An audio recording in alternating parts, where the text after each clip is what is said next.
The superpowers of the mind. As we discussed in 5th grade, we were taught that our bodies are made of atoms. These atoms can't touch. Thus we start to very quickly see that everything really is an illusion, and that there is an internal awareness that we have to interact with an external world. Very interesting, but as we start to develop this, we start to see that there are powers, and that how we interact with that external world and the abilities of our internal processing. And this can be developed into different superpowers. In the Buddhist way, in the Eastern ways, they talk about these incredible siddhi superpowers, of being able to do the incredible superhuman things with the mind. This is just the way of life, and it's accepted. But there are also traps, because see, the siddhis can trap the emotions with the power of the mind. The monkey smells the candy inside the coconut or the container. Grabbing the candy, he can't get his fist out. Greed holds that monkey captive. The smart monkey lets go of the candy by releasing greed. These are what we need to do, and sometimes we need to let go and let God. We need to not get trapped in these powers.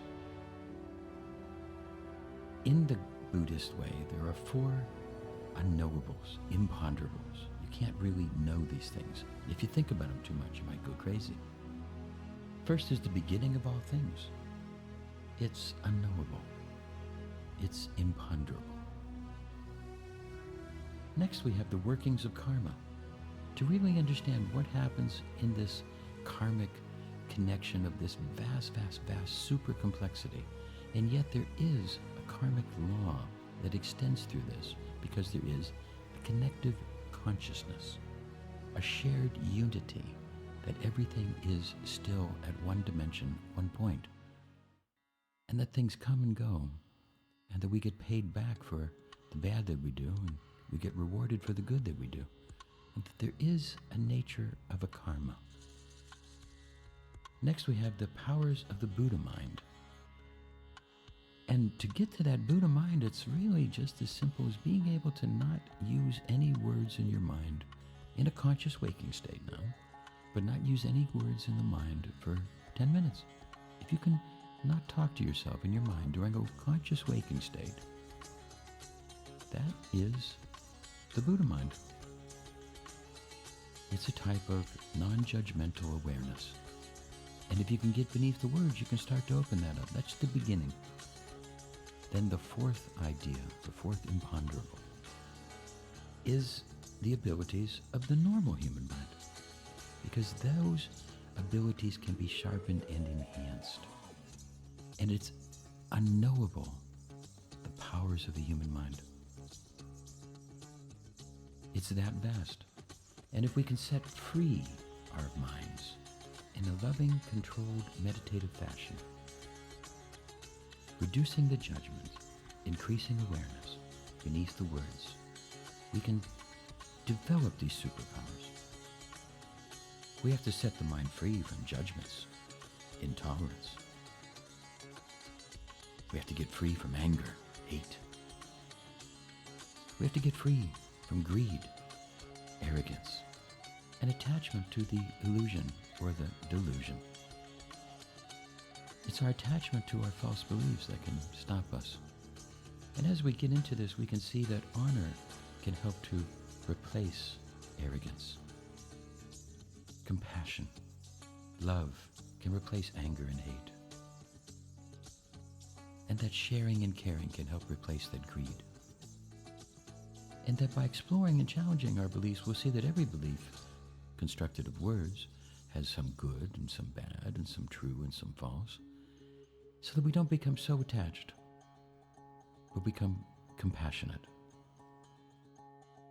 As we develop serenity in our process to start, then we start developing concentration, contemplation, to concentrate our thought process and to increase our contemplation, thus our insight process. Developing ways of seeing and feeling, challenging of false beliefs, and coming to ideas of wisdom, growth. As we are young, we start absorbing all the things, but as we get older, we start to realize that there are certain things that are bad. We don't want to absorb those ideas. So we become more selective, we become more wise, more insightful.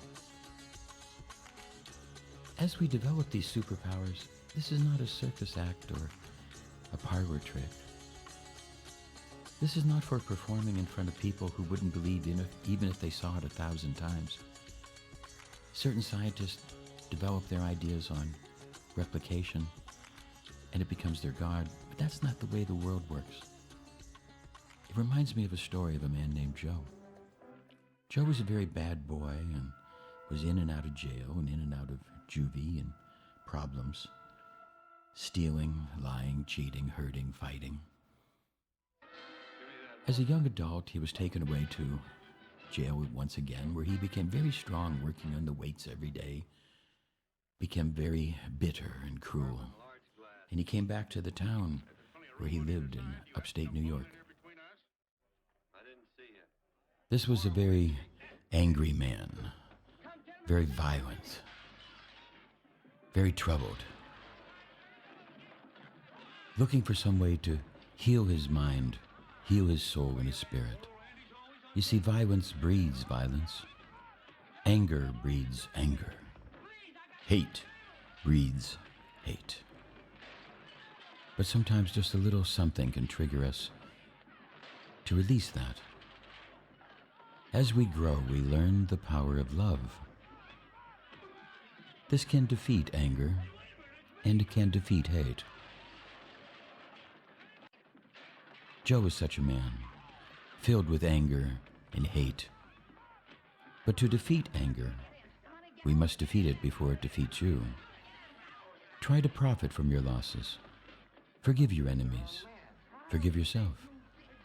Sometimes you have to even forgive God. Forgiveness is the key. Anger comes from frustrated desires. If you welcome the unexpected and turn all the disadvantage to advantage, you open your heart to the world of karma, and then you can control karma. If you open your heart to it and recognize the flow, you recognize that what you sow, you also reap.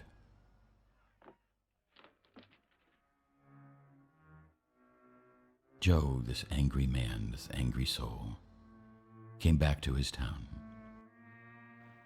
When he came back, everybody was afraid. Everybody got out of the way. Within a couple of days, there were power tools missing and a boat missing and TVs missing. And everybody said, well, it's Joe, and one day he'll get caught. Back to jail we go. He was walking into the town.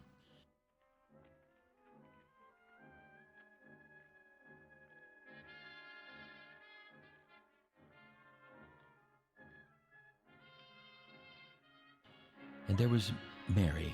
Mary was kind of a gangly, tall, yet attractive woman, but much taller than the other men of her age.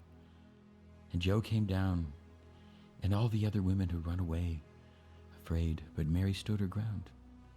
And Joe came up to her and said, "There's a dance on Saturday night. Would you go with me?" As he said in kind of a rough tone. And Mary looked at him, contemplated, and said 5 little words: "Would you be a gentleman?" Joe in turn thought and said, "Yes." Went to the dance, and he was a gentleman. They started to fall in love. Something had touched Joe's heart. Something had made a bifurcation point that all of a sudden he decided to turn away from the anger and hate to the more positive emotions in the human soul. He was touched by that one little bit. And you say a flower cannot blossom without sunshine, and a man cannot live without love. Love comes from a place within that relates to a place without. And once that place is touched, sometimes it goes the right way. Love the all of the universe, then love yourself. As you are a single point in that universe, then love others as you love yourself. And what that circle of love and compassion expand till it includes all the things of the universe. And if you can do this, then you can start, and your feelings of compassion can develop within you. Joe had that touch of compassion, and now he needed to water that flower and to let that compassion and love grow to make him into a better human being.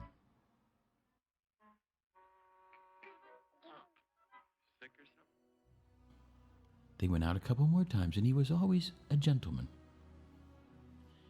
Then what happened was the power tools were returned, and the boat and TV, and Joe worked to help people rebuild the fence and fix the roof and help people around, and people gave him some minor amounts of money, and he fell in love with Mary. They got married, had children, and later became the president of the Board of Education.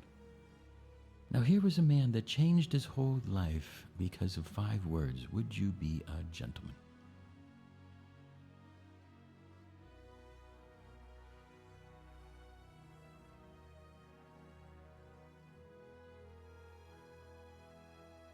Now scientists would say, let's take 100 men out of the local prison and get 100 gangly tall women, and who would say, would you be a gentleman?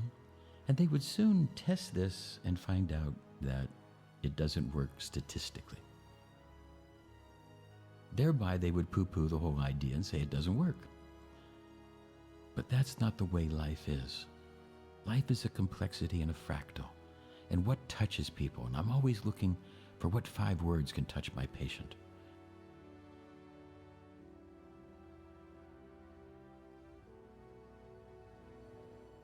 Oh, it's a religion. Belief. That on the wall. Each human being has an integrity that can be hurt only by the act of that same human being, and not by the act of another human being. Is that Quaker stuff? You mean nobody can hurt you but yourself? Friend's belief. Well, supposing somebody whacks you over the head with a branding iron, won't that hurt? Physically, of course. But in reality, it would injure only the person doing the act of force or violence. Only the doer can be hurt by a mean or evil act. Are there very many of you Quakers? Very few.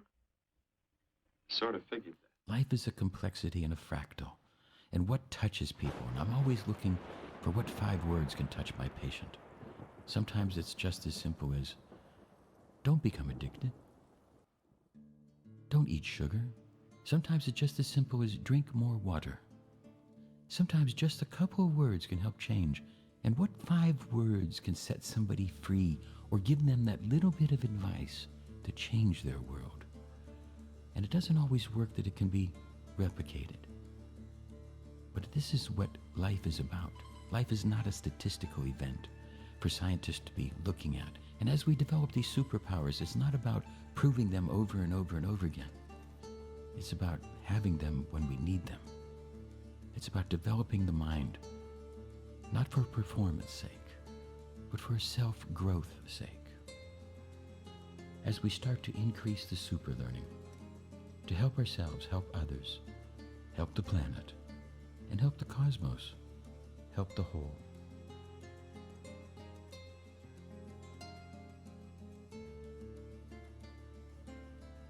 I developed a whole course where we will study the ideas of the Buddha boy, Daniel Trommet, and how he synesthesia, synergistically sees numbers. Nepal, the birthplace of Buddhism. A magical and mysterious land in which legends such as the fabled Shangri-La and the elusive Yeti have dominated culture for generations. But a new story has emerged. One that is being seen as a modern miracle, something only possible through the spiritual power of Buddhism. It's a phenomenon that people draw great pride and inspiration from here. Rambon Jan, a 15-year-old boy, has been meditating in dense jungle without food or water for 10 months. अहिले उहाँले केही पनि लिनु भएको छैन सुरुदेखि water पानी पनि पिउनुभएको छैन हामीले देखेको छैन Many suggest he is a physiological and cognitive freak, with such immense power of mind over matter that it could change the way we look at modern science and medicine forever. If he's truly gone without food and water, it's difficult to explain on a purely scientific basis, so you'd have to bring in spirituality in here. As millions of pilgrims flock...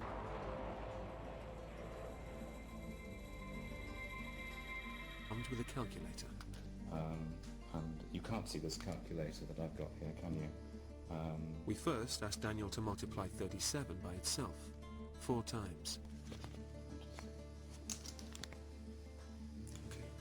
Okay. 37 to the power of 4.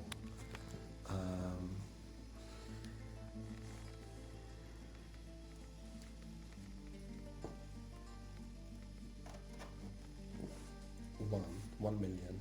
Yeah.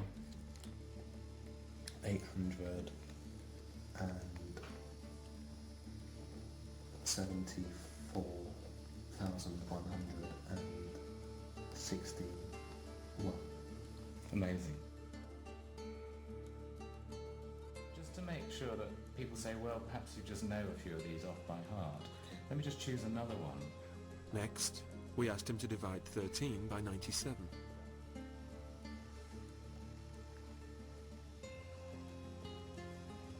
.1340.0206.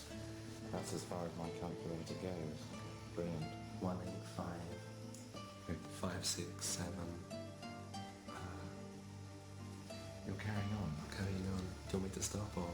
How many points can you do it to? 100. Nearly 100. At this point, we borrowed a computer that gave us the answer to 32 decimal places. Okay, 0.1340206185567. As he went on, every single number was correct. And he even surpassed the computer. 4. A science using our intellect, using the internal mind for control over the external mind. Because we develop power of words and power beneath the words. If we can reduce the judgment, stop the intolerance, build serenity, concentration, contemplation, to reduce those negative emotions and get applied, sustained thought, one-pointedness, discipline, and then to develop happiness, to find that space of happiness within, that place of laughter. And the best indicator of mental health is being able to laugh at oneself, and using this happiness, laughter, to set free the mind, set free the joy, the exhilaration, the elation, and come to that enlightenment of non-judgmental awareness, that enthusiasm, which means light within. As we get enthusiastic awareness of our bodies, our minds, and ourselves, we can develop these superpowers of the internal mind. Desiree Dubonnet, signing off.